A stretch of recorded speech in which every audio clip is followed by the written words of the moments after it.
Namasté et bienvenue dans ce podcast de méditation guidée. Je m'appelle Sarah et je suis coach en méditation. À travers ce podcast, je souhaite te guider à aligner ton énergie et tes émotions à travers la méditation, afin que ton sourire et ton bien-être rayonnent dans ton cœur et autour de toi.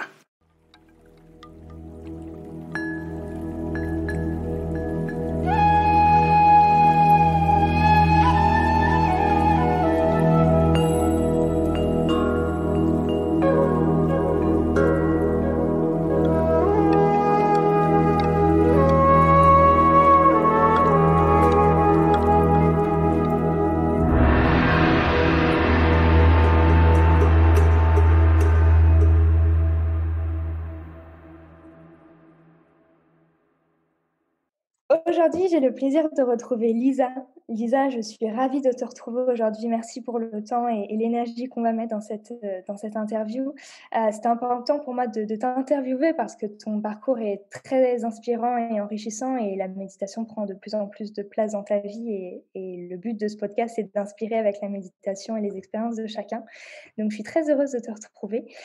Pour ceux qui ne connaissent pas Lisa, Lisa est nutrithérapeute, formatrice et elle a créé la formation IJ Soma et IJ Nutrition, c'est ça hein? Ouais. IG1, c'est parce que c'est la toute IG1. première et que c'est les piliers. Comment vas-tu? Et bien écoute, ça va très bien. Je te remercie d'avoir pensé à moi pour cette interview. Je te remercie aussi de m'inviter sur ton podcast. Et c'est pour moi aussi un plaisir, surtout de parler de méditation. Parce que comme je te le disais en off, c'est quelque chose qui prend de plus en plus de place dans ma vie et qui, en fin de compte, fait partie de ma vie déjà depuis 10 ans. Et donc, voilà, je suis très contente d'être là. Donc, ça va très bien. Merci beaucoup. Et toi, ça va? Ça va très bien, merci. Merci. Ça fait 10 ans que tu as commencé la méditation. Est-ce que tu peux Oui. nous dire un petit peu le parcours? Comment tu as commencé? Comment c'est venu dans ta vie? Écoute, en réalité, c'est difficile je me vois méditer dans mon van en Australie, donc je sais que c'était il y a 10 ans.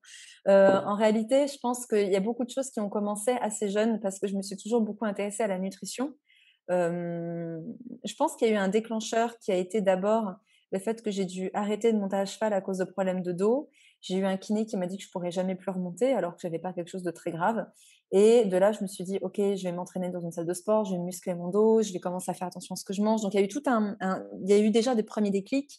Après, il y a eu des déclics par rapport à des petits problèmes de santé et puis, on va dire que de 18 à 25 ans, j'ai lu énormément sur la nutrition et je me suis beaucoup intéressée à tout ce qui était en lien avec le bien-être, le sport, l'activité physique, le stretching, voilà, toutes ces choses-là et bien sûr donc la nutrition qui était pour moi, fondamentale. Et je pense qu'étant déjà dans cette dynamique-là, la méditation est arrivée assez rapidement en quelque sorte et je peux pas dire que je pratiquais déjà, à ce moment-là, mais voilà, à l'âge de 25-26 ans, je suis partie en Australie et je me souviens que je méditais dans mon van, et qu'à l'époque, ma vision de la méditation était très personnelle, c'est-à-dire que j'essayais juste de méditer en silence. J'avais plein de pensées qui me venaient et ces pensées, je les écrivais parce que j'avais vraiment l'impression que ça me les sortait de ma tête et après, pouf, j'arrivais à trouver un peu ce calme intérieur qui m'apaisait énormément. Mais j'ai vraiment jamais cherché à essayer de mentaliser avec une technique particulière ou quoi que ce soit. Et puis, progressivement, on va dire que ces techniques méditatives ont évolué. J'y ai intégré la visualisation, j'y ai intégré des techniques spécifiques. Je suis partie au Sri Lanka où j'ai rencontré un moine également, où j'ai eu une expérience assez dingue aussi. J'ai fait Vipassana pendant 10 jours où on médite de 4 heures du matin à 21 heures quasiment. Enfin, ça dépend si on joue le jeu à fond, mais moi j'étais là-bas, j'ai vraiment joué le jeu à fond. Et puis voilà, on médite énormément et c'était une très belle expérience aussi. Et puis aujourd'hui, j'ai différentes façons de voir la méditation. Je pense qu'on peut méditer à tout moment, quand on marche, quand on fait le ménage, quand on fait la vaisselle, quand on mange. Après, j'ai mon moment de méditation, surtout le matin, parfois le soir aussi. Et puis, pas tous les jours. Je pourrais pas dire que c'est tous les jours. J'aimerais, mais encore aujourd'hui, je pourrais pas dire que je médite tous les jours. Mais quand je m'y mets, je fais de très longues séances. Et puis, il y a tout un aspect plus de visualisation où j'y associe aussi parfois des propres soins énergétiques aussi. Et donc, pour moi, tout ça, c'est un petit peu mes rituels méditatifs en quelque sorte. Voilà. Donc, c'est Ta comme ça petite que ça a boîte à outils. évolué. Et voilà, exactement. Ça a pas mal évolué au fur et à mesure. C'est bien, il faut que ça évolue de toute façon la pratique de la méditation et si ça fait 10 ans, effectivement, tu as dû voir pas mal de choses et plein d'évolutions aussi en toi, je pense. Qu'est-ce que tu as ressenti? Qu'est-ce que tu as vu en termes d'évolution personnelle grâce à la méditation? Ce qui est sûr, c'est que je pourrais pas dire que c'est que la méditation qui m'a permis vraiment d'avoir une évolution, tu vois, personnelle, parce que je pense que ça a été tellement corrélé à des exercices énergétiques, à, un développement spirituel, que du coup, je pourrais pas dire que, tout est lié à la méditation. Maintenant, ce qui est sûr, c'est que quand j'ai mon mental qui carbure pleine balle, ce qui m'arrive assez souvent, la méditation va m'apaiser instantanément. En fait, ça va m'apporter un centrage, une relaxation. En fait, disons qu'il y a quelques années, là, ce qui est sûr corrélé à la méditation, c'est qu'il y a quelques années, je pouvais ressentir ce centrage, cette relaxation, ce calme du mental et point barre. Aujourd'hui, quand je médite, je vais ressentir tout ça aussi.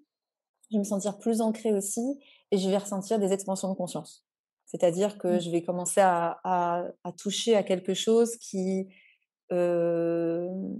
n'est plus que dans ma tête, qui n'est plus que dans mon corps. C'est-à-dire qu'il y a vraiment cette espèce de je ressens mon troisième œil, pas toujours, mais souvent. Quand je dis que je le ressens, c'est que très vite, en fait, en méditant, au fur et à mesure, on sent qu'on a vraiment une activation au niveau du troisième œil.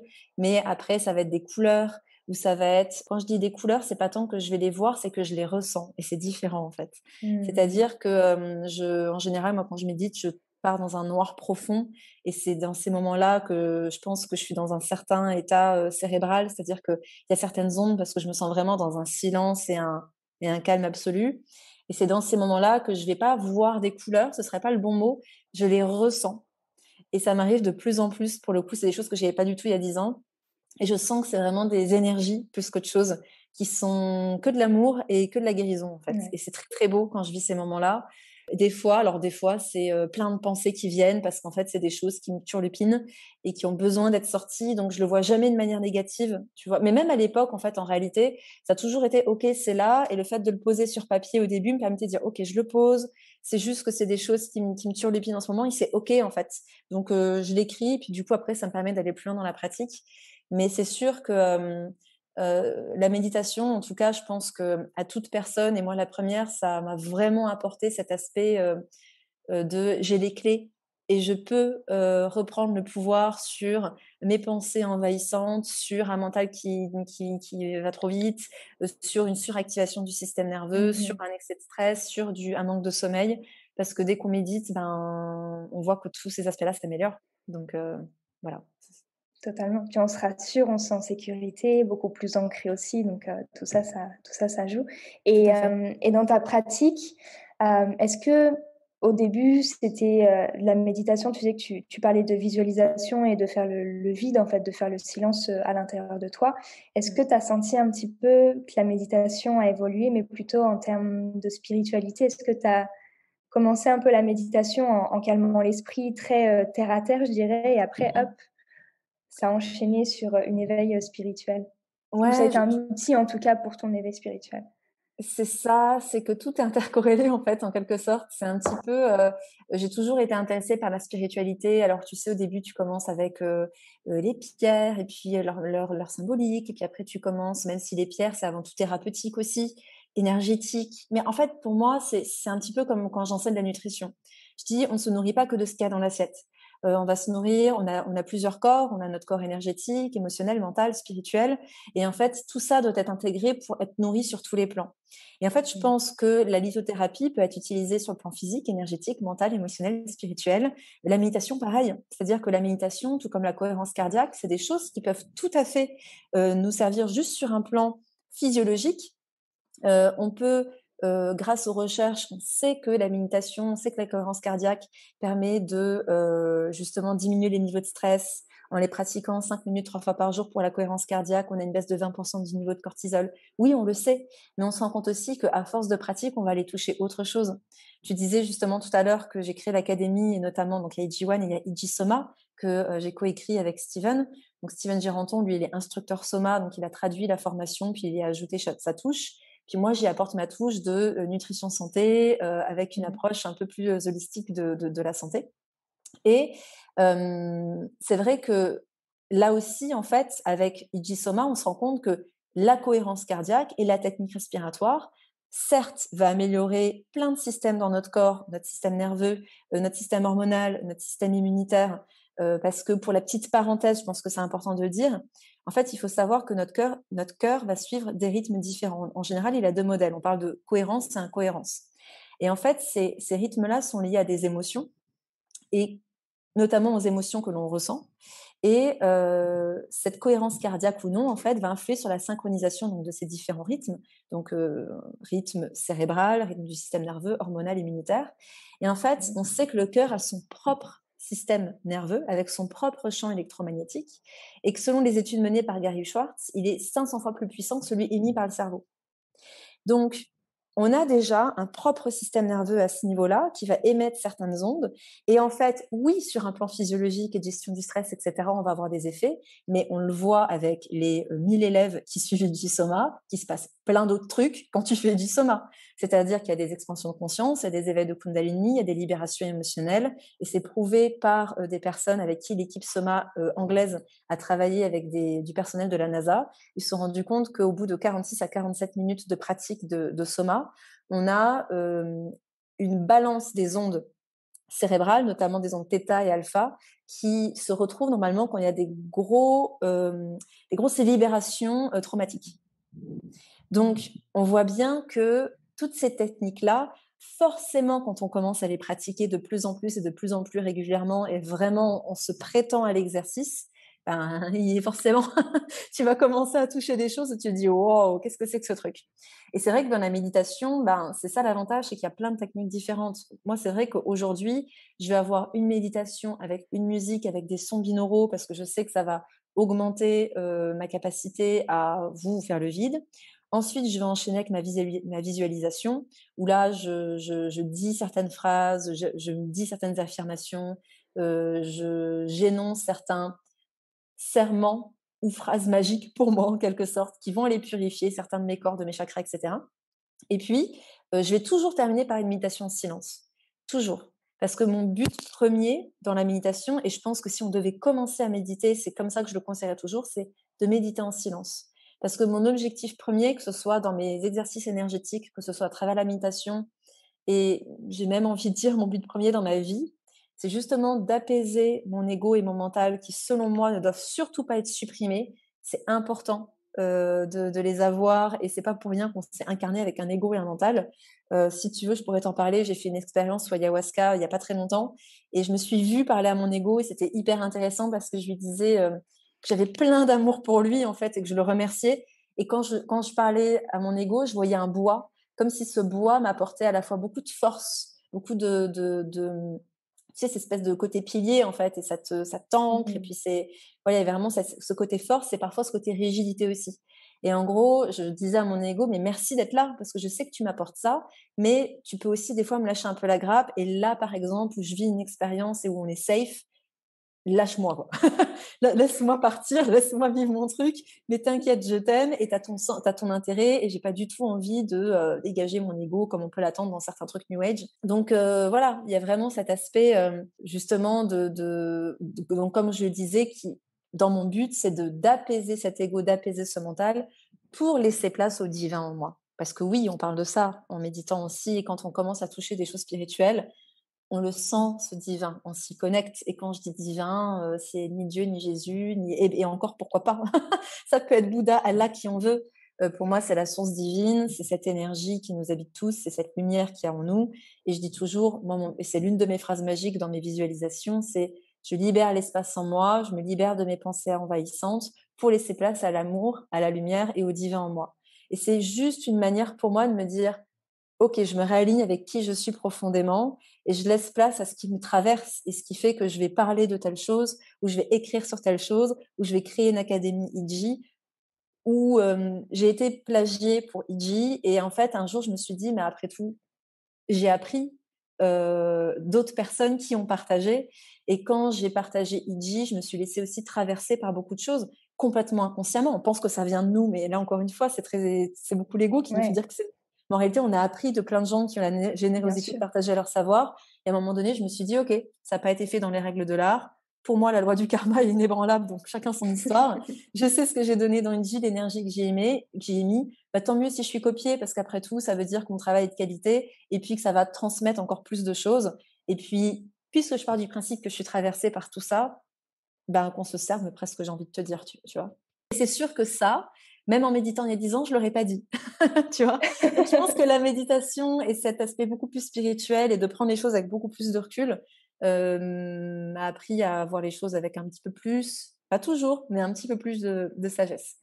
Je pense que c'est important de le rappeler, on est humain et nos émotions, nos pensées, elles sont là et en fait, c'est pas parce qu'on s'éveille spirituellement ou qu'on médite tous les jours qu'on est plus en colère ou qu'on est plus frustré ou qu'on dit plus de gros mots, tu vois? Enfin non, en fait, c'est on est humain et ça, c'est dans notre nature, donc faut Tout à fait, remettre aussi ça en perspective, quoi.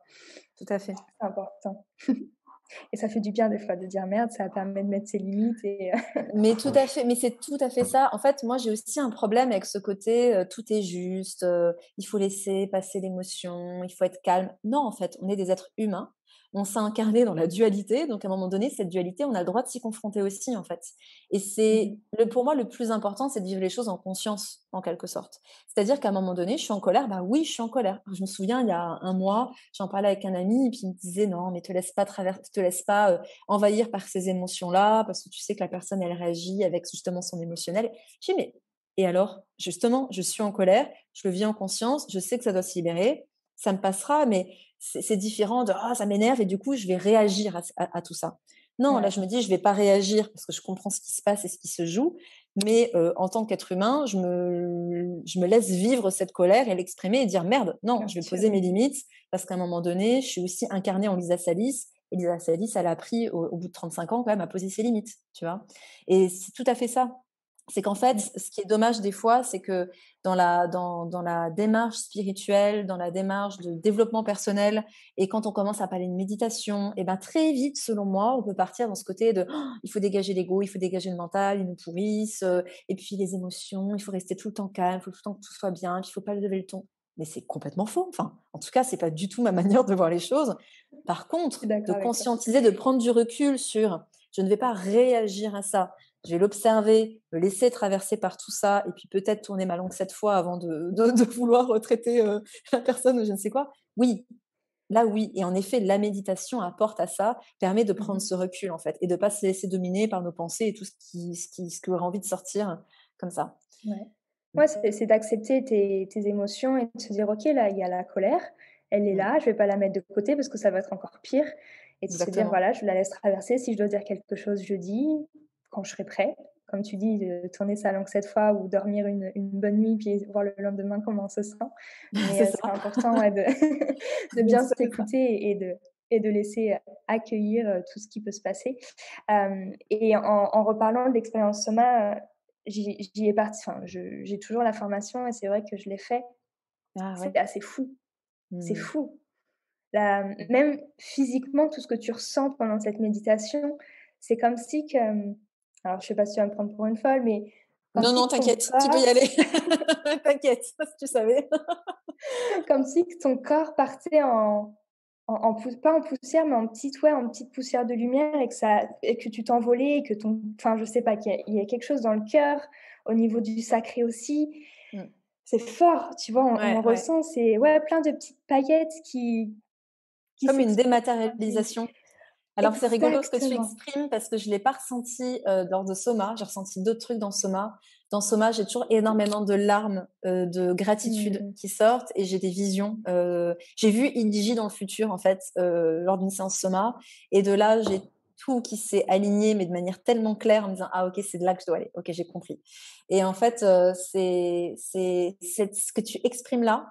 Hem, je l'ai ressenti, quand je m'endormais, en fait. Je l'ai vraiment ressenti comme si c'était les prémices d'une sortie de corps que de plus en plus de gens Mmh. expérimentent parce que, ben, la vibration terrestre change et nous changeons et on ressent beaucoup de choses et du coup, il y en a de plus en plus. Alors, est-ce que c'est parce que mon entourage s'élève aussi, et je suis entourée de personnes qui sont un peu branchées dans tout ça?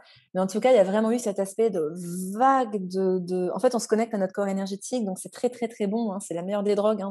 On n'a pas besoin de drogue, hein, quand on fait ces choses-là. Non, non. C'est ça qui est fou, c'est que c'est ultra puissant Et cette espèce, exactement ce que tu exprimes, je pense que c'était très similaire à ça, c'est cette espèce de dématérialisation, comme si tout d'un coup, toutes les particules de notre corps commencent à sortir de nous comme Ouais, ça. c'est C'est fou. complètement dingue. Donc, waouh, c'est fou que tu l'aies Ouais, ressenti avec Inji Soma. Ouais, ouais. Mais c'est tu vois, je crois magnifique. que les 2 premières fois, quand ça arrivait, je me suis dit: «Waouh, qu'est-ce qui est en train de se passer?» Et donc du coup, j'ai Mhm. remis mon mental dessus et je suis revenue à mon corps. Et Mhm. en fait, c'est vraiment là du lâcher prise et de se dire: «Là, OK, en fait, je suis en sécurité et c'est OK». Et tu sais, tu as même cette impression que le cœur arrête de battre et donc du coup, que tu reviens en fait à ton corps et je pense que c'est de la peur ou vraiment ce mental qui a envie de te faire revenir dans ton corps physique.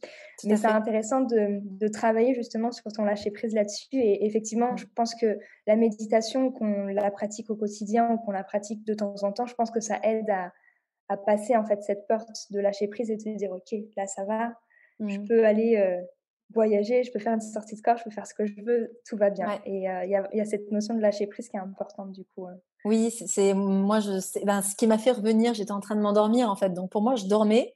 Et puis, alors, ce qui se passe, en fait, c'est que quand tu t'endors, tout est très, très, très bien fait, hein. C'est là qu'on se dit, purée, mais on connaît rien de nos vrais fonctionnements, en quelque sorte. Tout est très bien fait. Puis, il y a toute une sécrétion de neurotransmetteurs, hormones qui font qu'à un moment donné, pouf, tu as ton corps énergétique. En fait, tu pars dans l'astral, en quelque sorte. C'est pour ça aussi qu'on dit que la nuit porte conseil. C'est que notre corps physique, il est là, il est posé, il dort. Et en fait, ça, c'est justement Steven qui m'en parlait. Donc, je remets à César ce qui revient à César. C'est lui qui me parlait de ça. Et il me disait, souvent, ce qui se passe, c'est que ton corps va envoyer des signaux pour dire, est-ce qu'elle dort vraiment? Donc, tu vas avoir le nez qui gratte, tu vas avoir envie de te tourner, etc. Mais si tu es vraiment dans un sommeil profond, tu vas pas réagir à ça. Et là, il dit, OK, on envoie la sauce. Et puis, pouf, il se passe mmh. cet état-là. C'est pour ça que beaucoup de personnes qui expérimentent des sorties de corps vont me dire, ça marche bien quand tu es très, très fatigué. Quand tu es extrêmement fatigué, parce qu'en fait, le corps physique s'endort très vite, mais le mental, il est encore un peu là, et du coup, tu le vis en conscience, en quelque sorte. Ouais, Après, je pense que c'est pas des choses qu'il faut forcer, parce que si à la base, on est inconscient dans ces moments-là, c'est pas pour rien. Si on doit les vivre en conscience, c'est pas pour rien. Là, pour le coup, je suis pour le tout est juste, et il y a rien à forcer, il y a rien à chercher, surtout que par totalement. expérience, chaque technique que j'ai pu expérimenter, que ce soit dans des pratiques d'éveil de Kundalini, que ce soit dans des techniques méditatives, que ce soit dans Vipassana, que ce soit dans la prise d'ayahuasca, de DMT ou peu importe le truc que j'ai pu tester, moins il y a d'attente, mieux ça marche. C'est-à-dire que plus on se laisse traverser parce que la substance, la plante ou la technique est venue faire pour nous, mieux c'est. Parce que dès qu'il y a d'attente, on bloque tout le process parce qu'on y met trop de mental en fait. Surtout que très Ça, certainement, à ce moment-là, sur un plan énergétique, on avait besoin de quelque chose, mais on y met notre mental et puis ça fait interférence et ça ça marche pas. bloque. Donc, il vaut mieux se dire, voilà, moi, c'est vrai que je suis dans cette recherche d'accéder à tous mes dons d'âme, comme j'aime les appeler en quelque sorte, C'est donc beau. des capacités plus subtiles, mais je ne veux absolument rien forcer. C'est-à-dire que je sais que la meilleure manière d'accéder à certaines choses, à certaines capacités, c'est de méditer, c'est justement d'apaiser ce mental, c'est justement d'avoir beaucoup d'amour pour notre mental, pour notre ego, c'est d'élever ma vibration. Donc, ça passe par mes pensées chaque minute, à chaque instant, par la nourriture que j'ingère, par la présence que j'ai à chaque moment, par la qualité de mes Mmh. relations, la qualité de mes lectures. J'ai plus de télé depuis plus de 15 ans maintenant. À l'âge de 20 ans, j'ai 22 ans exactement. Je suis partie dans mon appartement, j'ai jamais eu de télé et Dieu merci que j'en ai jamais eu. Bon, bref, enfin, tu vois, tout ça, c'est important en fait. Les habits qu'on porte, les habits qu'on Bien sûr. porte, les couleurs que l'on va Les porter, les couleurs, ouais. matières, la manière dont ça a été fabriqué. On sait qu'un aliment, la manière dont il a été cultivé, cueilli et ou produit et puis cuisiné a un impact sur la vibration qu'il émane et donc ce qu'on va nous avoir. C'est exactement pareil avec les vêtements. Il y a des vêtements qui vont avoir une vibration très basse parce que c'est des matières synthétiques, parce que ça a été fait par des enfants, ça vibre la maltraitance et puis l'exploitation à tous les niveaux. Et puis, il y a des vêtements qui ont été faits par des personnes passionnées, avec des belles matières naturelles, des couleurs naturelles, enfin bref, tu vois. Et tout ça, Ouais. si on pousse le truc au bout du bout, ben, on a plein d'outils en fait pour élever notre vibration. Donc, et je suis à fond dedans.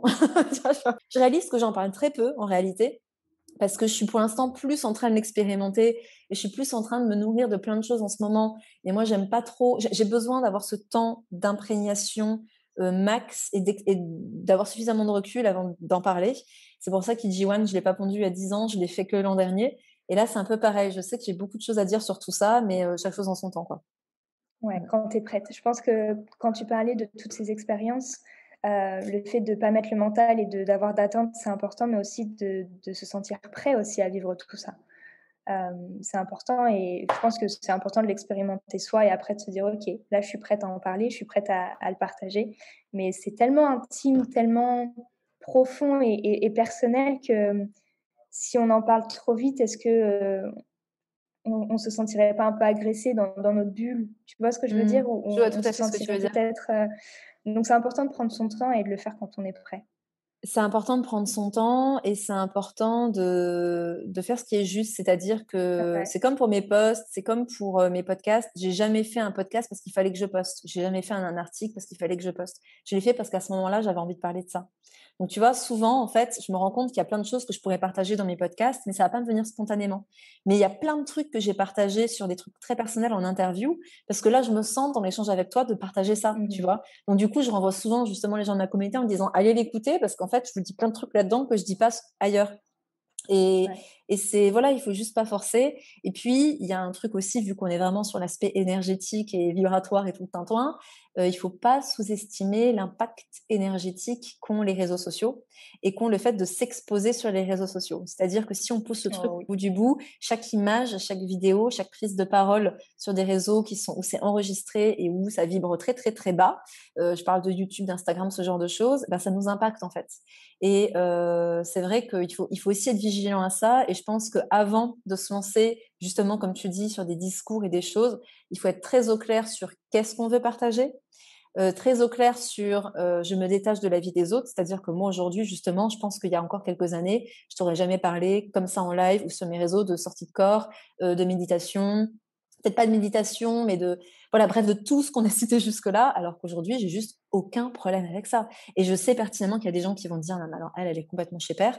Mais très bien, enfin, je m'en fiche, mais à un niveau, mais c'est juste, ça ne m'atteint absolument pas, ça je perds pas du tout, conscience de ma valeur, de qui je suis, de mes croyances, Mmh. si les gens sont pas de cet avis, tu vois? Et ça, c'est pareil, je pense que c'est aussi, l'expérience, et puis peut-être la maturité, j'en sais rien, mais l'évolution personnelle qui fait que, puis bon, les réseaux qui te vaccinent en quelque sorte aussi à Ouais, des un petit personnes peu, là. ouais. Puis j'ai de la chance aussi, j'ai jamais eu de haters, tu vois? Comme certains peuvent avoir. Je partage des choses sur la santé et du coup ça filtre.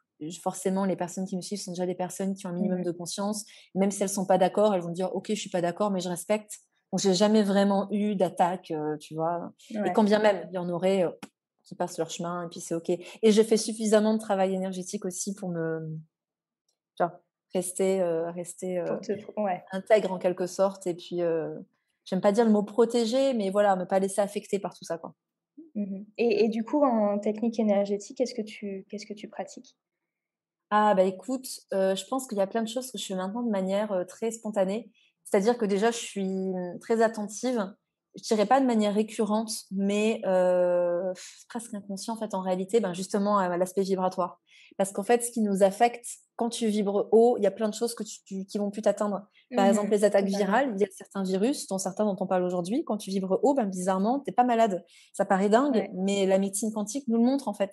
C'est ça qui est dramatique, c'est qu'aujourd'hui, il y a énormément de preuves dans les techniques énergétiques et quantiques qui nous montrent que tout n'est pas que physiologique, anatomique, tu vois? Et en fait, Mmh. justement, Pasteur disait, «Le microbe et tout, le terrain n'est rien».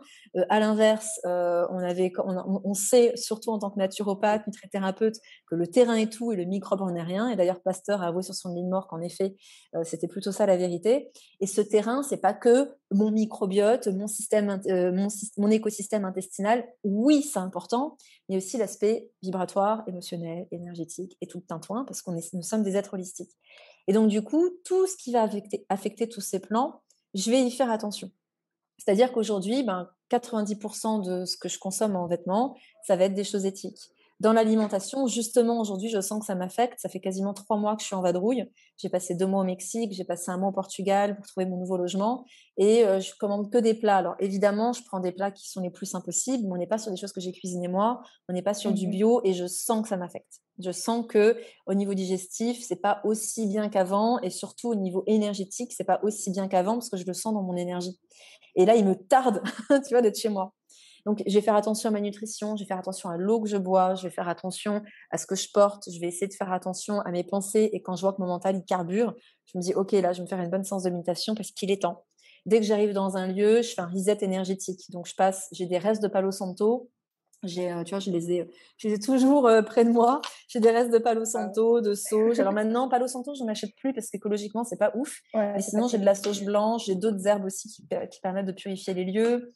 J'ai des eaux florales que pour le coup, j'avais achetées à mes chamans qui sont aussi de très bons. En fait, on n'est pas dans ça met des ondes positives dans la maison. Non, on est vraiment dans quelque chose qui neutralise toute onde. Et après, c'est à nous d'y mettre notre bonne énergie. Ça va être de mettre des musiques qui ont une certaine vibration aussi. Certaines musiques vont avoir, les sons binauraux nous le montrent, ça a un impact sur nos ondes cérébrales et on sait que certaines musiques à certaines fréquences vont émaner une énergie et donc des ondes aussi qui vont, des fréquences Mmh. plutôt, voilà, chercher le mot, des fréquences qui vont nous impacter. Le fait de mettre des plantes vertes chez moi. Et puis après, dans l'aspect énergétique, bah, ça va être justement ce travail de méditation. Ça va être, pourquoi pas, des fois d'utiliser certaines pierres, parce que les pierres ont certaines vertus. Et c'est comme des encres. En fait, en PNL, on utilise beaucoup les encres pour se dire, quand j'ai cet objet, ça me rappelle ça. Et c'est C'est ultra ça. puissant. Mmh. Et tu vois, typiquement, là, j'ai un collier et un mala que je viens juste de me commander d'ailleurs, qui est qui ont certaines pierres. Donc, il y a de l'émeraude, il y a de la jade et il y a de la nacre. Et en fait, la nacre, c'est vraiment une pierre qui te connecte profondément à ton féminin. Et ça fait vraiment un an que j'ai senti une vraie détox de mon énergie yang, en quelque sorte, qui était très prédominante chez moi. Et c'est OK, on peut être une femme et avoir une énergie yang, donc masculine, qui Totalement. prédomine. Mais j'ai vraiment senti, et merci Touloum, parce que toute personne sensible aux énergies le sent quand tu es au Mexique, que Touloum, c'est un espèce d'accélérateur en quelque sorte. C'est pas pour rien, beaucoup de gens un petit peu qui vivent un peu les choses en conscience s'y vont. C'est qu'en fait, on le sent que c'est la machine à laver, quoi. Ça nous brasse de fou. Et moi, j'ai vraiment eu la sensation que je débranchais la prise et que c'était plus fort que moi. Et j'ai senti une montée de mon énergie yin dingue parce que je ne pouvais plus rien faire. Je ne pouvais qu'être. Et heureusement pour moi, j'avais embauché 5 personnes pour m'aider parce que franchement, sans eux, il n'y aurait pas eu de nouvelles de moi pendant 2 mois parce que j'étais complètement à l'ouest et j'ai eu besoin de laisser émerger tout ça. Et ça a été magique en fait, ce que j'ai vécu sur plein de plans, où là, pour le coup, c'est ultra personnel parce que j'ai vraiment libéré plein de Ouais. mémoires et plein de trucs et c'était très, très, très puissant. Mais vraiment, je me suis dit, ah ouais, il se passe un truc. Et donc, la nacre et certaines pierres, je sais qu'elles vont me connecter à cette énergie-là. Donc, de les avoir dans ma main quand je médite ou quand je fais certains exercices, ça va me rappeler en fait ça et ça va me rappeler que wow, ok, je reprends le boulot à fond, ok, je suis à Lisbonne, ok, il y a plein de projets, mais n'oublie pas, il vaut plutôt être que faire. Et ça, par exemple, dans Ouais. mes lives, bah, d'ailleurs, c'est ce que je te disais tout à l'heure avant de commencer, je suis beaucoup moins dans le faire. C'est-à-dire qu'avant, une interview ou un live avec mes coachés ou mes élèves, je les préparais. Maintenant, plus du tout. Maintenant, je me laisse traverser. Et si je sais pas, ben c'est pas grave, je vais aller chercher après et je vais peut-être faire une mise à jour en disant ah j'ai oublié de vous dire ça ou tenez j'ai lu telle étude parce qu'il y avait une question par rapport à ça.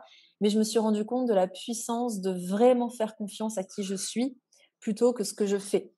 Et ça, on devrait tous en réalité en fait se faire plus confiance. Mais Total. voilà, ça a été un vrai lâcher prise à avoir pour moi. Autant pour IG1, j'ai jamais eu de prompteur et je suis incapable de faire ça. Autant quand j'étais consultante en entreprise, je sais que j'étais nulle pour préparer les choses. OK, je révisais en amont, mais après, j'étais toujours en freestyle. Et là, maintenant, il n'y a même plus de préparation, c'est freestyle, point. Je sais pas, on s'en fout en fait, parce que là encore, pour le coup, c'est que Ouais. de l'ego et c'est OK de pas savoir. Et puis, c'est juste ça met un peu d'humilité en fait aussi dans les choses, en fait, en réalité. Ouais, Donc, puis ça te voilà. permet d'être aussi plus, pas plus vulnérable, mais tu vas vraiment donner avec ton cœur et l'énergie que tu as au moment T et c'est ça, je pense, qui est encore plus fort. Je sais que quand je fais mes classes de méditation, je prépare de moins en moins et je donne, au moment, je vais canaliser des choses et puis je vais me laisser aller et au final, c'est comme ça que c'est encore plus magique, en tout cas, enfin, de ce que moi, en tout cas, je ressens en expérience, je sais pas toi. C'est tout à fait ça et tu vois, quand tu parles, je prends conscience, je l'avais même pas, conscientisé à ce point-là. Tu vois, quand j'ai tendance à dire: «Je libère l'espace en moi pour laisser place à autre chose» et justement te laisser traverser par ça et ton être profond en quelque sorte et c'est Mmh. exactement la même chose dans le fait de pas préparer. quand tu te bourres le mental et ta tête de je dois dire ça, je dois dire ça, je dois faire ça, je dois faire ça, tu peux pas laisser place à cette énergie-là pour passer. Alors c'est sûr que si tu as appris toutes ces choses, que tu les as intégrées, que tu les as conscientisées et que ça sort tout seul parce que tu n'as même pas besoin de réviser, oui, là, ça fait sens et ça va sortir tout seul de toute façon. Ouais. Mais si avant, tu es là à dire, il faut absolument que je dise ça, je dis ça, je dis ça, je dis ça, ben ça passe pas, tu vois. Et dernièrement, j'ai eu une interview justement par rapport à la fertilité. Et je suis tombée dans le piège de faut que je dise ça, faut que je dise ça, faut que je dise ça. Et j'ai bien senti qu'à la fin de l'interview, j'étais pas comme je suis d'habitude. J'étais pas dans la même énergie. J'étais plus fatiguée que nourrie. Alors que hier, j'ai fait 3 heures de live avec mes élèves. Je peux t'en faire 4 ou 5, il n'y a aucun problème. Tu vois. Ce qui a fait que j'ai coupé, c'est que j'avais plus de lumière parce que là où je viens d'emménager, j'ai pas encore l'électricité, mais je me sens tellement bien dans cet appart que du coup, je fais tout ici sur batterie externe et tout. Mais du coup, à 21h, je leur ai dit, bon là les gars, j'ai plus de lumière, donc je vous laisse, mais j'aurais pu durer encore des heures. C'est ça, c'est parce que tu es nourri par autre chose. Donc, il faut laisser place en soi et se faire confiance. Parce que comme tu dis, énergétiquement, il y a autre chose qui passe et les gens le ressentent. Mais totalement. Tu peux pas comparer quand tu prépares quelque chose et quand tu y vas avec le cœur, en fait. Ouais, tout à C'est fait. soit tu y vas avec le mental, soit tu le fais avec le cœur et les retours sont différents. Enfin, ça se ressent, c'est Ouais, fou. c'est tout à fait ça. C'est fou. À C'est chaque tout à fait fois, ça. en parlant d'expérience, tu as déjà, dit pas mal d'expériences personnelles, mais est-ce que tu aurais une expérience qui t'a vraiment marquée en méditation? Oui, oui, oui. Parce que quand je pense à une expérience qui a été complètement dingue, ça a été, je crois, la première fois que j'ai vraiment médité longtemps. Donc j'avais 26-27 ans et puis j'ai fait une longue séance de méditation avec un moine au Sri Lanka parce que j'y avais été pour apprendre le massage ayurvédique. Et mon premier soir, je venais d'atterrir, il y avait ce moine très célèbre dans la région qui venait nous enseigner l'art de la méditation. Et comme beaucoup de moines, alors il t'explique que le mental est comme un singe et qu'il va de branche en branche et qu'il faut un peu le bordel et qu'il faut juste apprendre à le calmer, que la meilleure manière de le calmer, c'est de te concentrer sur ta respiration, puisque la respiration, c'est une clé en or qui nous permet d'aller toucher justement notre système nerveux autonome sur lequel on n'a aucun moyen de contrôle, sauf la respiration. C'est pour ça que la respiration est aussi puissante aussi. Et donc là, en l'occurrence, donc, il nous explique, bon, bah voilà, vous inspirez, vous expirez, vous vous concentrez sur l'air qui rentre et qui sort et c'est tout. Ok. Donc moi, je commence mon petit truc. Donc tu sais, tu te mets bien, t'es en tailleur, machin. T'as un peu la presse parce que t'as le moine en face de toi, tu sais. Et Ouais. puis, je commence à avoir des fourmis dans les jambes, mais quelque chose de terrible. Parce qu'à l'époque, je souffrais pas mal de rétention d'eau. Et surtout quand je prenais l'avion, j'avais les jambes qui vite gonflaient. Et donc là, j'étais assise en tailleur et j'avais les jambes, mais c'était terrible. Ça montait, ça montait, ça montait. Et en même temps, je me sentais bouger. Mais en fait, tu sais, ça me faisait comme si j'étais assise et que ma tête, elle tombait comme si je m'endormais. Et je me disais, non mais meuf, enfin, tu dors pas, reste droite, quoi, tiens-toi. Enfin, je comprenais pas ce qui se passait. Et mon corps bougeait, ça faisait vraiment des vagues, mais c'était ultra puissant. Enfin, j'avais l'impression de prendre une tornade dans la tronche et que je pouvais pas résister à ça, en fait. Ça me faisait vraiment cet effet-là. Et puis, se passe tout le process de je respire, j'ai mal aux jambes, j'ai hyper mal, et j'ai ces vagues qui bougent, et donc tout mon corps, mon haut du corps qui bouge, ma tête qui tombe, enfin bref, carnage. Et puis je me disais, oh là là là là, le moine, qu'est-ce qu'il doit penser? Donc tu sais, vraiment, c'est fou, hein, c'est là que tu te Bien dis que le sûr, ouais. mental et la vie des autres et le regard des autres, c'est quand même dingue. Hein.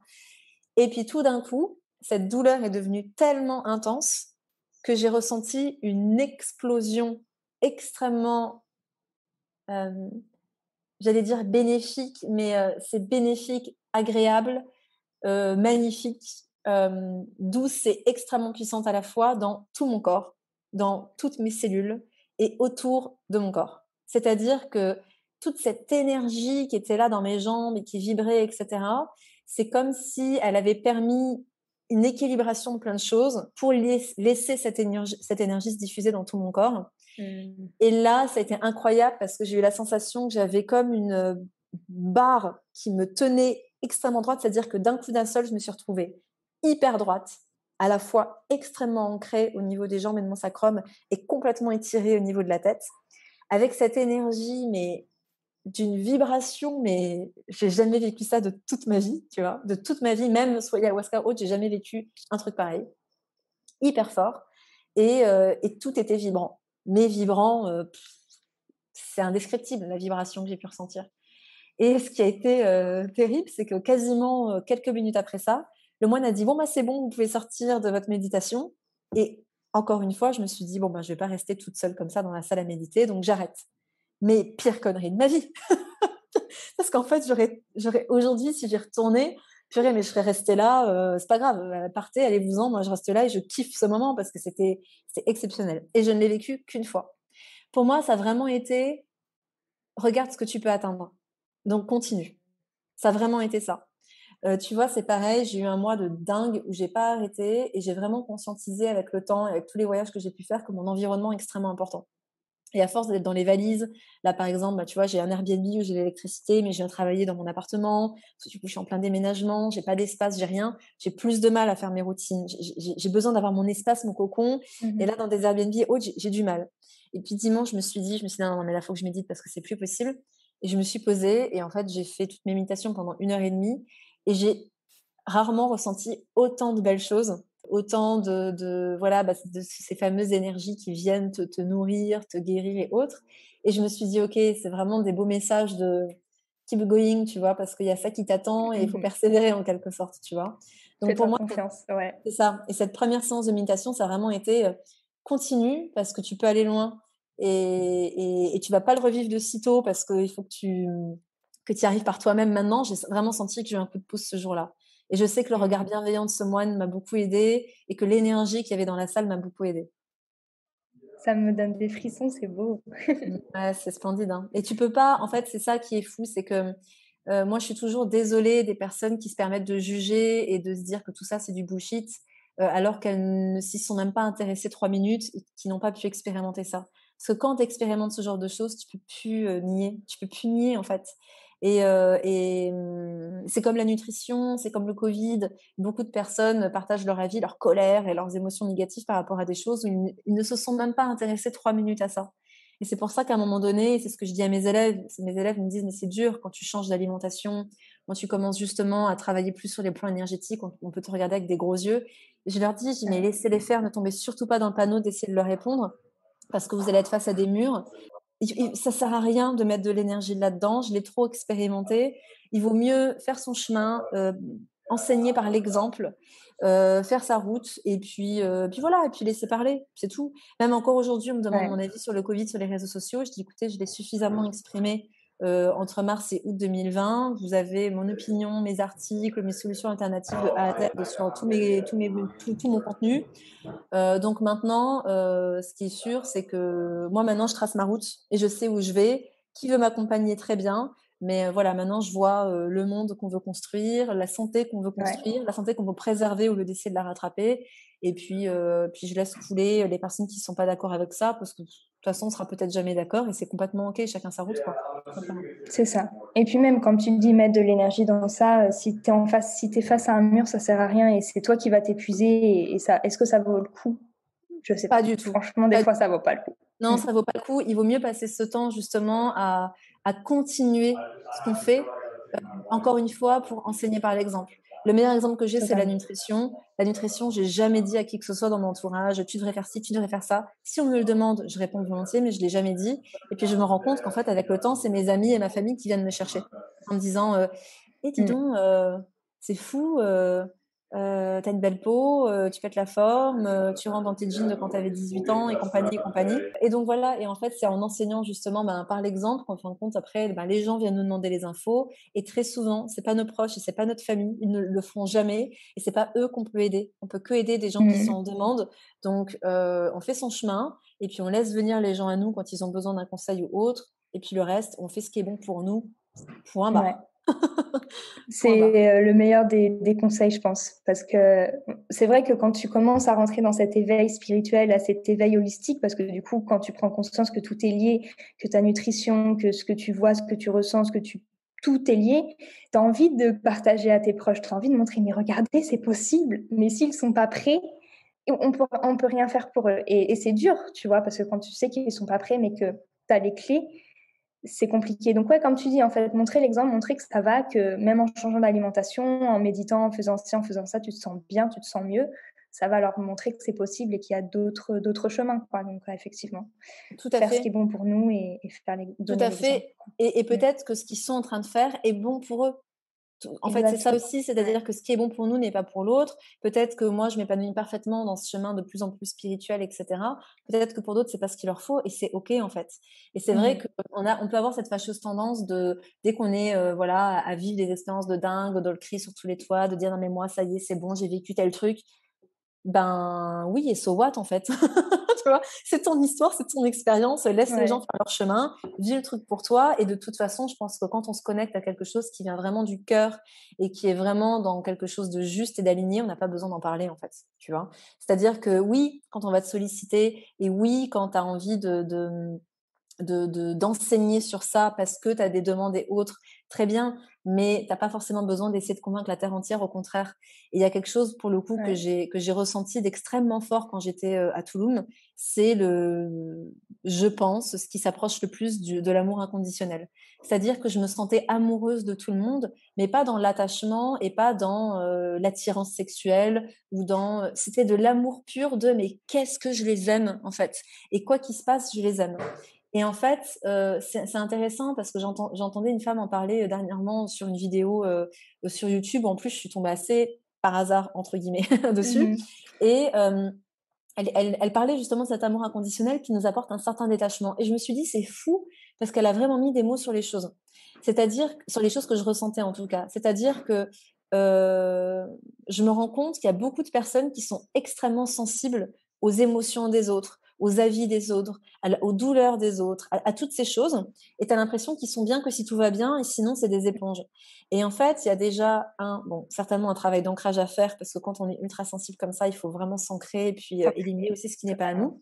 Et puis, il y a très certainement, selon moi, quelque chose de l'ordre de l'amour inconditionnel. C'est-à-dire que quand on est dans cette vraie sensation-là, ben, en fait, on se rend compte que l'histoire de l'autre, c'est la sienne et que son parcours, il est juste. C'est-à-dire que très certainement, ce parcours qu'il a eu, ben, moi, je l'ai eu dans cette vie ou dans une autre et j'ai dû passer par là et c'est OK. Et dans ses colères et dans ses jugements et dans voilà, ces agressions parfois verbales ou autres, ben, je l'aime quand même parce qu'il expérimente ça et puis c'est OK et puis en fait, je comprends que oui, on est un tout relié machin, mais il y a aussi lui et moi et je peux, me dissocier de ça et me préserver de ça et ne pas au contraire aller nourrir ses propres émotions et ses propres blessures en rajoutant une couche avec mon ego et puis en lui disant: «Ouais, non mais attends, toi tu sais pas». Non, en fait, laisse-le faire et puis c'est OK, en fait. Ouais. Et ce détachement-là, j'ai la chance de l'avoir toujours eu dans le sens où, en tout cas à titre personnel, quand j'avais des moments difficiles, je marchais en mode bah, là, pour le coup, mon énergie yang, elle m'a vraiment beaucoup aidée. C'est-à-dire, c'est OK, C'est bam, le soutien. pragmatisme, Ouais. qu'est-ce qu'on fait? On y va, on fait ça, on fait ça, on fait ça, on fait ça et puis après, je me laisse le temps de digérer, de libérer l'émotion et Mmh. cetera. Et malheureusement, c'est vrai que pour beaucoup de personnes aujourd'hui, il y a cette extrême sensibilité qui fait que des événements difficiles, ça peut être dur à gérer. Et là, c'est d'autant plus important pour eux de se connecter à leur énergie intérieure, de méditer, de faire ces pratiques-là qui vont les connecter Ouais. à cet amour pur, inconditionnel, d'abord vis-à-vis d'eux-mêmes, parce qu'après on le ressent avec les autres, et forcément, bah, ça apporte aussi une distance beaucoup plus saine en fait, avec les événements extérieurs. Donc je sais pas si c'est clair, parce que du coup c'est C'est totalement clair. très Ça bien. me fait penser à, où est-ce que j'ai lu ça? Je crois que c'était dans un livre ou un article, je sais plus et en fait, il disait que, je crois que c'était dans un jeu d'oracle. Ouais, je crois que c'était dans un jeu d'oracle, qui disait qu'après voilà, on y croit pas, mais je trouve que c'est une jolie façon de voir les choses, qu'on était ici sur terre, avec nos émotions, avec, notre ego, tout ça, hein, c'est le pourquoi on est là et en fait, on devait apprendre à s'aimer soi pour ensuite aimer les autres et montrer en fait qu'on était tous interconnectés, qu'on faisait tous partie d'une âme universelle ou enfin après on Mmh. l'appelle comme on veut encore une fois, mais qu'en fait tout commence d'ici et qu'il faut découvrir, qu'il faut explorer cet amour inconditionnel avec soi-même et après tu le diffuses et tu le partages avec les autres et Mmh. c'est vraiment cette reconnexion à soi pour aller se reconnecter aux autres après et je trouvais que c'était super intéressant. Donc je sais pas si ça te parle ou si ça va parler aux auditeurs, mais je trouvais que cette notion de: «OK, en fait, j'accueille cet amour inconditionnel, je lui laisse la place et je le ressens là». La seule limite que je mettrais à ça, c'est en fait c'est le fait qu'on a tendance à croire qu'on va pouvoir aimer et être aimé que si on s'aime soi et que si on a déjà fait tout ce travail-là. Pour moi, il y a une petite part de ça, c'est sûr, parce que c'est sûr que si on est tout le temps en train d'avoir une perception de soi complètement hyper négative, on va dégager ça Mmh. et ça va se ressentir. Donc, à un moment donné, on va aussi attirer ça. Là, c'est la loi de l'attraction pure et dure, mais dans le côté Ouais, négatif, quoi. Mais par contre, je pense aussi qu'on peut cheminer aux côtés d'une personne aussi, tu vois?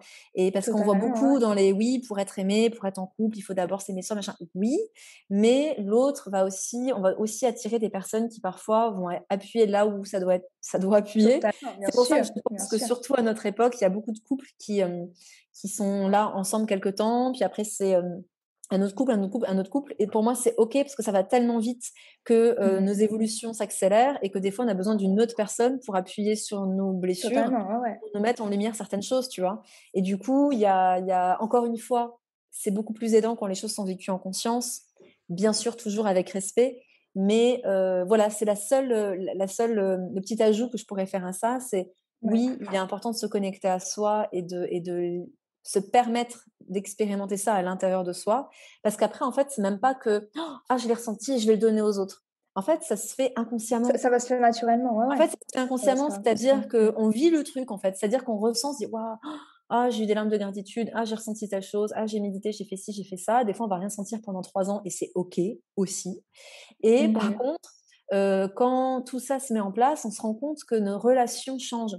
On se rend compte que nos perceptions de la difficulté ou des échanges qu'on peut avoir les autres changent. Comme s'il y avait une espèce de dislocation Ouais. inconsciente de: «Ah, il y a moi qui vis ça et il y a ma conscience qui regarde et qui dit: "OK"», tu vois? Et ça, c'est dingue. Ouais, ouais, c'est Ça ça, se ne ouais. contrôle pas, en fait.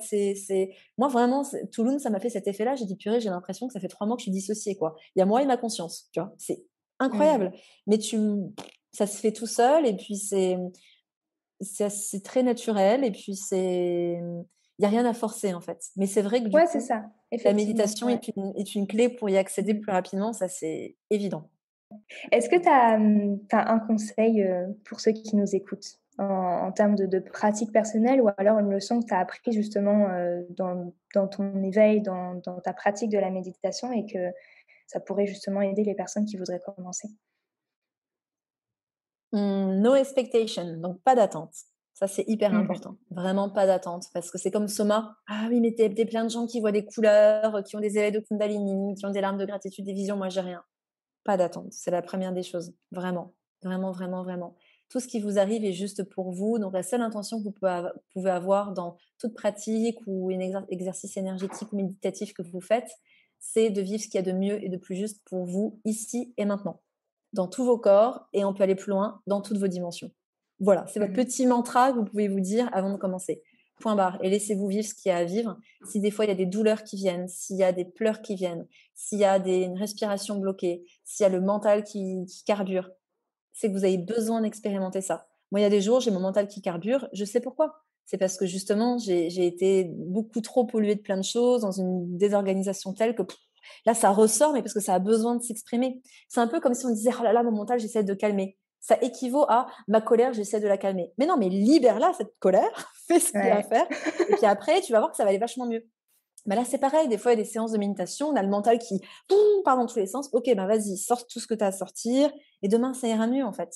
Donc, c'est vraiment de pas juger et de comprendre la leçon. Qu'est-ce qui se passe quand je le fais? Mmh. Et se dire: OK, qu'est-ce qu'on essaie de me dire? Mon mental était, en ébullition.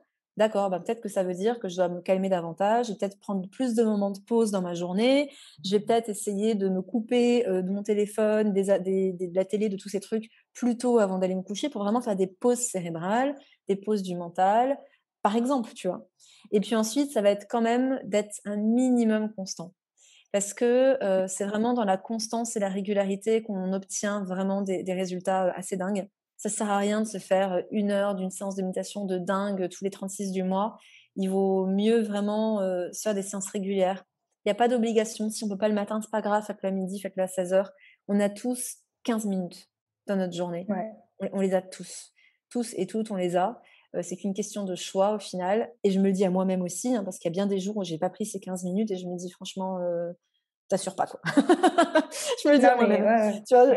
Je me le dis à moi-même. Et du coup, c'est juste ça, c'est d'essayer d'avoir cette régularité à n'importe quel moment dans la journée, ou tous les 2 jours, ou tous les 3 jours, si vraiment au début c'est difficile. Et puis d'essayer de comprendre ce qui se passe sans jugement et de ne pas avoir d'attente. Voilà. C'est vraiment les Mmh. 3 choses très simples, mais qui changent tout, en fait. Et C'est à tous les juste, niveaux, hein. c'est simple, mais ouais, pour Même dans tout. le couple et même dans les relations, pas d'attente. Prends ce qu'il y a à prendre, vis le moment présent.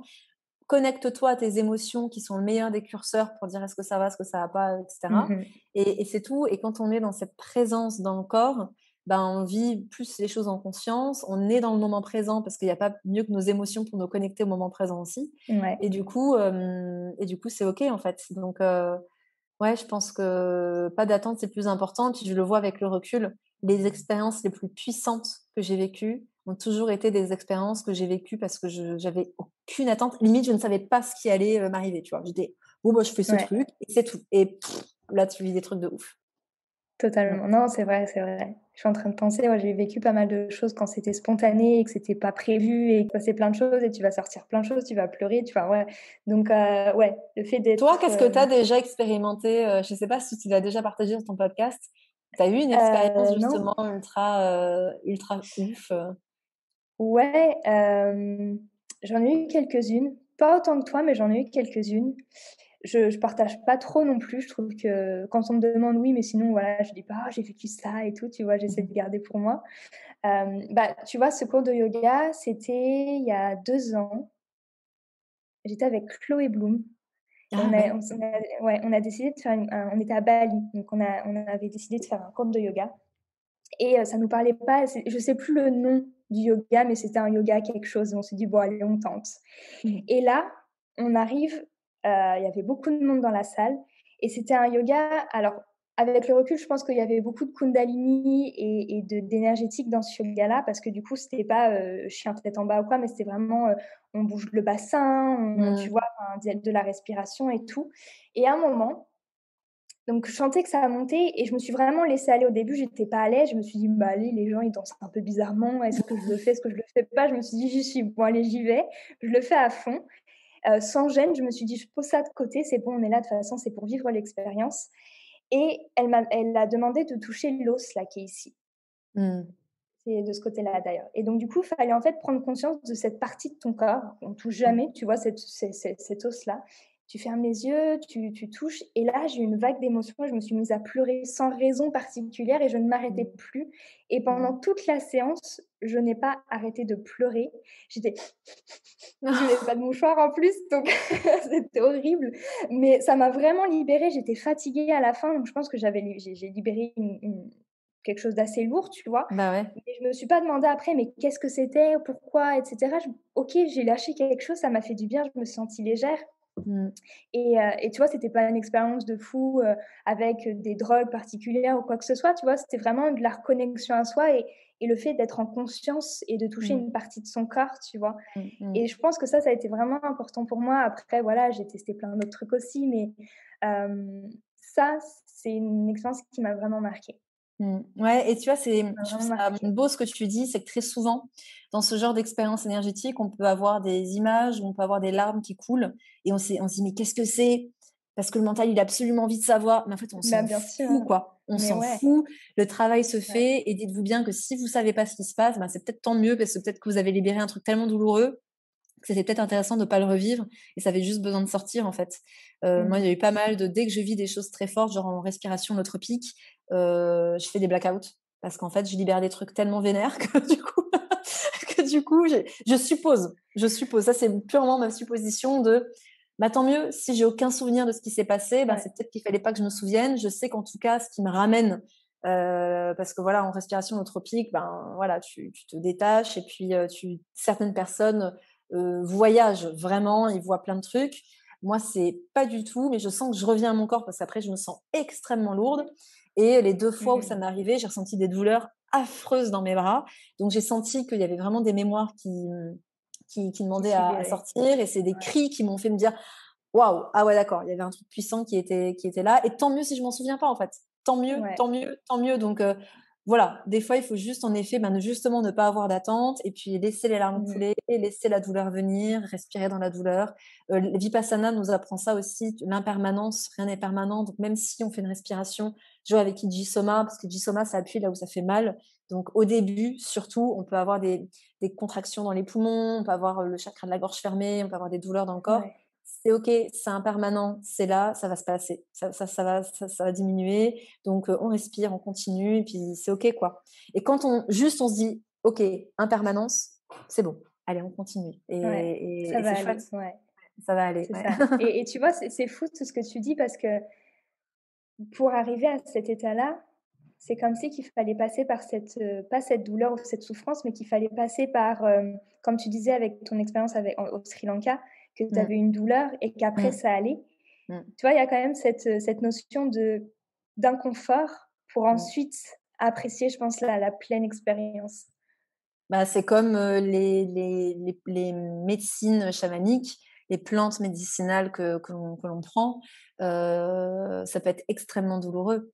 D'ailleurs, j'en profite parce qu'on parle de ça, je vois beaucoup trop de gens se lancer dans des expériences chamaniques alors qu'ils n'ont jamais rien fait sur eux, ni au niveau de l'alimentation, ni au niveau du mental et de la libération émotionnelle et pour moi, c'est vraiment dommage parce que justement, Mmh. je racontais mon expérience chamanique à des amis qui avaient fait exactement la même avec la même famille et tout et eux, ils m'avaient dit ça, ils ont dit: «Mais on a cru qu'on allait crever, quoi, c'était pas possible, on s'est fait 2 heures de vomissements, c'était terrible» Mmh et mh. moi, ça a été super soft, quoi, mais super, super, super soft et notamment, l'une des dernières expériences que j'ai pu faire, avec eux, avec cette famille-là, je me souviens, le chaman m'a dit: «On a été vraiment libérer toute une lignée de toute une, toutes les mémoires de toute une lignée, de femmes où c'était bien chargé». Il m'a dit: «Mais on a pu accéder à ça parce qu'on sent que tu as bossé avant, en fait» et en effet, tous les remèdes, enfin, toutes les plantes que je prenais me faisaient «peu d'effet» entre guillemets, c'est-à-dire que j'étais pas à vomir mes tripes comme les 3/4 des gens sur place, en fait. Ouais. Et donc ce genre de choses, c'est des accélérateurs extrêmement puissants qui selon moi, devraient être vécus à condition d'avoir déjà fait un peu le travail nécessaire. C'est-à-dire qu'aujourd'hui, et on le voit beaucoup, même au Mexique, où du coup c'est très New Age aussi, ça attire beaucoup de gens qui font zéro effort, et ils veulent tout de suite, et ils prennent des plantes médicinales, et ils prennent des substances psychédéliques pour vivre des expansions de conscience. Alors certes, peut-être qu'ils vont voir je ne sais quelle couleur, je ne sais quelle cinquième dimension, peu importe, mais le travail de guérison et de libération et de transcendance et de développement spirituel, je vous assure qu'il n'arrive que quand on se bouge les fesses et qu'on travaille un minimum sur soi. Donc, à faire attention à son alimentation, tout ce que j'ai énuméré en fait. Mmh mh. Moi, je Ouais. suis arrivée là, j'ai toujours une alimentation très saine. 2 semaines avant, j'avais un régime vegan strict, une eau de bonne qualité, zéro alcool, zéro café, zéro excitant. Enfin voilà, il y a un moment donné, je pense qu'il Faut faut se faire les choses en préparer, conscience. bien Il faut se sûr. préparer Ouais. et quand bien même, lors de la dernière substance que j'ai prise justement, j'ai vomi mes tripes. J'ai vomi mes tripes parce que, Mmh. donc j'avais expérimenté Kambo où en fait on te brûle la peau, très légèrement comme avec un bâton d'encens et puis ensuite on te met, alors on dit que c'est un poison, eux ils n'aiment pas dire que c'est un poison parce qu'ils disent que c'est médicinal et que c'est comme un vaccin en fait. C'est des peptides issus d'un venin d'une grenouille mexicaine. Et ça te fait un peu un effet vaccin. Et c'est vrai que tu sens toute cette énergie monter, cette chaleur, cette espèce de tête qui va être prête à exploser. Puis ils te disent, buvez au moins 2 litres pour purger toutes les toxines qui vont sortir. Et tout le monde vomissait. Moi, j'ai vomi une fois, puis plus rien. Je dis, bon, bah, ok, c'est cool. Sauf que droit derrière, là, après, pour l'étape finale, là, j'ai vomi apparemment pendant 15 minutes parce qu'on a été justement toucher toutes ces mémoires. Et c'était Ouais. tellement profond que c'est là que le chaman m'a dit, bah, moi justement, là, j'ai fait un blackout. C'est-à-dire que je suis sortie de cet état-là. Il me disait, alors, ça a été. Bah ouais, ouais, ouais. Alors, je disais, j'ai l'impression que mon mental m'empêchait de partir parce que j'avais toujours cette sensation de être dans le ciel, revenir en moi. Enfin, c'était vraiment particulier. Et il me dit: «Mais tu te souviens pas de ce qui s'est passé?» Je dis: «Non, non». Il fait: «Bah, regarde autour de toi» et en fait, j'avais vomi partout, j'en avais partout sur moi. Waouh! Donc ce qu'il faut savoir, c'est que quand tu vomis, avec des substances voilà, avec des substances données par les chamans, c'est, beaucoup de ça a pas d'odeur, tu vomis autre chose. Ce n'est pas le vomi qu'on connaît. Ça a pas d'odeur, ça a pas de grumeaux, ça a pas ça. Déjà, tu es à jeun depuis un bon moment et puis en Ouais. plus, tu vomis de la flotte. Parfois, ça a des couleurs, de dingue, mais là, c'était que de la flotte et puis il y a tout qui est sorti, quoi. Donc C'est Oui, fou. le travail sur soi peut nous faire expérimenter des choses qui sont pas forcément agréables. Et quand j'ai des élèves de Soma qui me disent: «C'est bizarre, j'ai ressenti un blocage», mais oui, la transformation ne se passe pas que dans le confort. Au contraire, et tant mieux si ça sort. Tant mieux si ça Ouais, sort. Donc ouais, voilà, il faut aussi accepter ça. C'est OK, il faut pas en fait, on a tellement peur d'avoir mal. On est vraiment une génération de: «Oh, j'ai mal, je prends un truc». Bah non, va dans ta douleur, respire dans ta douleur. Quel est son message? Qu'est-ce que ça te dit? C'est OK, quoi. C'est OK et moins on y ouais. résiste, plus ça passe. Comme ça, au moins, c'est réglé. Ça, c'est Voilà. clair et ça me fait penser, ce que tu disais, que tu as plein de personnes qui vivent au Mexique, qui expérimentaient sans avoir travaillé un peu sur, eux avant. Ça me Mmh. fait penser, il y avait une expression, je suis aux États-Unis et tu as Amazon Prime, et enfin même en France, mais Amazon Prime ici, en 2 heures, tu peux avoir tout, tu vois? Et c'est un Ouais. peu pareil en dev perso, c'est OK, OK, je fais par exemple une séance de Reiki ou je fais une classe de méditation. En un claquement de doigts, je veux tout changer, je veux connaître le Mmh. bonheur, je veux être dans cette énergie et cetera. Mais ça se passe pas comme ça. Malheureusement, c'est Ah, pas c'est une ça. pilule magique, c'est du travail quotidien sur soi et c'est un travail de toute une vie. Il y a pas un goal à atteindre, un objectif à atteindre, c'est un vrai travail d'une vie Bien et sûr. effectivement de se préparer et de travailler sur soi avant, c'est important pour accueillir en fait les expériences comme ça, chamaniques Tout ou à fait. autres, tu vois? Tout à fait. Et je sais pas si tu as lu le livre, pour ceux à qui ça pourrait intéresser, ça parle d'expériences chamanes, c'est avec Corinne, je sais plus le nom de famille, je pourrais le mettre dans la description. C'est le journal d'une chamane ou l'apprenti chamane et en fait, elle Ah fait une oui! première expérience en Amazonie Je et l'ai pas ensuite elle va en lu, mais Mongolie. ouais, on m'en a Il est entendu, j'en ai entendu incroyable. parler. Ouais, Ouais. Ça ouais. te parlerait du coup, je pense que ça ferait écho avec ton expérience, mais pour ceux qui ne connaissent pas, c'est une belle histoire en tout cas et ça permet de savoir un petit peu mieux ce que c'est le chamanisme C'est ça, et c'est ça. c'est vraiment Il cool. y a un truc parce que là, j'ai tout le corps qui frissonne et les poils qui se dressent. Donc il y a un truc avec, certainement ce livre où je pensais au fait que, mon but est d'intégrer des retraites avec des expériences chamaniques à mes élèves. C'est-à-dire que pour moi, il y a d'abord un Ijiwan où tu fais le tri dans tes placards, 2 Iji-Soma parce que du coup, tu as déjà travaillé sur toi et tu es dans cette, dans ce travail déjà de Ouais. libération et puis une fois ça, là, je vais proposer des retraites pour, aller plus loin dans la théorie, dans les pratiques, dans les techniques de breathwork, etc. Et pourquoi pas, pour les plus aguerris, les séances chamaniques. Donc, je suis en train de me faire un carnet d'adresses de dingue en ce moment pour développer ce genre de choses parce que je pense qu'il y a un vrai, enfin, ça peut être hyper intéressant quand c'est vécu, Mmh. encore une fois, en conscience, avec les bons Bien chamans. sûr. On ne prend pas ça Ouais. comme l'autoroute pour aller plus vite, mais qu'on le vit avec énormément de respect pour la plante médicinale que l'on prend. Et par exemple, c'est comme le cannabis. Aujourd'hui, je suis pas pour la consommation de cannabis qui n'est pas pris en conscience. Par contre, je suis pour le cannabis parce que c'est l'une des plantes les plus thérapeutiques au monde. Même sur l'autisme, ça a des effets incroyables. Et en fait, aujourd'hui, on en consomme comme si on fumait une clope, alors que pour moi, c'est de Mmh. l'irrespect vis-à-vis de la plante, en fait. Et, Ouais. euh, et les chamans utilisent aussi le cannabis pour voilà, certaines cérémonies, certaines pratiques spécifiques. Et c'est là, en fait, l'essence même de la chose, c'est juste de se dire, je fais honneur à la plante en ayant fait ma part du job, en fait. Parce qu'à un moment Mmh. donné, il faut pas s'étonner que quand on prend des trucs, ce soit super difficile parce qu'elle veut dire: «Ah OK, bah, pas de problème, tu veux que je nettoie? Tu veux que je» «Très bien, mais je te préviens, ça va être compliqué». Ouais, mais pour moi, Ouais. c'est presque un manque de respect vis-à-vis de la plante. Et du coup, Ouais, non, c'est voilà, vrai. j'ai envie d'amener les gens à dire: «Si vous voulez faire les choses, moi, je veux bien vous y amener, je veux bien vous accompagner, je veux bien vous donner les contacts, mais par contre, il va falloir le mériter en quelque sorte». Et Mmh. voilà, c'est ma vision des choses en tout cas. Non, mais tu as raison. Faut pas, ouais, c'est pas une autoroute pour aller plus vite, c'est pas Mmh, Amazon Prime, c'est pas tout mmh, ça, c'est vraiment, et je pense qu'il y aller à son rythme, c'est mmh. important aussi. Tu vois, on voit tellement d'expériences, encore une fois sur les réseaux et on se dit: «Bah, moi, j'ai envie de faire pareil» et on va faire pareil et au final, c'est même pas en accord et juste pour nous, parce que Mmh, c'est l'expérience de l'autre. Donc tout faut à fait. vraiment s'écouter et le faire quand on est prêt, quoi. Encore une Ouais, fois, tout à c'est fait. vraiment, de l'écoute et du coup, là, pour le coup, on parlait de respect des plantes, mais aussi se respecter soi et Mmh, respecter notre rythme et tout nos besoins, nos ressentis. mmh. Exactement, exactement. Merci d'avoir écouté le podcast jusqu'à la fin. Je suis ravie de partager ces moments avec vous toutes les semaines et de pouvoir vous inspirer à travers les personnes que j'interviewe. Merci à vous pour votre écoute, votre soutien quotidien. Je vous dis à la semaine prochaine pour un tout nouvel épisode. N'hésitez pas à partager et à écrire un petit commentaire sympa sur le podcast. Je vous dis à la semaine prochaine. Je vous fais plein de gros bisous.